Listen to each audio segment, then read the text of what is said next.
The murders of two New York City police officers just days before Christmas, meant in retaliation for the deaths of Eric Garner and Michael Brown, sent thousands of police officers standing in solidarity, knowing it could have easily been them. With Detective Wen Jianlu's funeral just yesterday, police officer Ralph Ramos last week, and protest tension still running high, this holiday season was a time of unprecedented grief for the department and the hearts of this nation.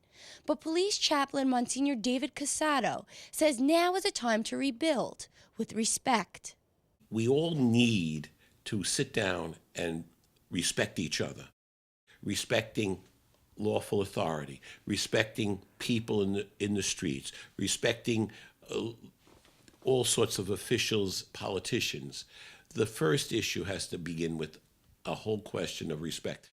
Making headlines at both funerals has been members of the police department turning their backs on Mayor de Blasio, accusing the mayor of aligning himself with protesters and fueling an anti-NYPD atmosphere that led to the shooting.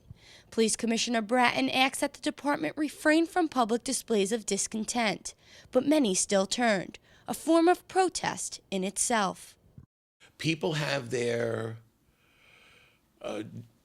feelings, and it's hard to deny feelings, and it's hard to say you can't do this and you can't do that. You'll notice that you say, well, protest. Mayor de Blasio asked people not to protest. They protested. You tell police officers not to turn their back, and some turn their back. It's a very hard thing to go inside of a person and say, you can't do this. While their murderer unjustly described the officers as pigs, Wen Jian's widow struggled through tears to make sure that stereotype could never be applied to her husband's true character. He was fearless, in and out of work. We spoke about work often, how much respect he had for the law, how he applied the law. He was objective in his determination of the law, with courtesy, with respect, and with the highest professionalism. And that is how the NYPD will remember him and Officer Ramos, foremost as people of service. They will never be forgotten. They'll never be forgotten by the police department, I can tell you that.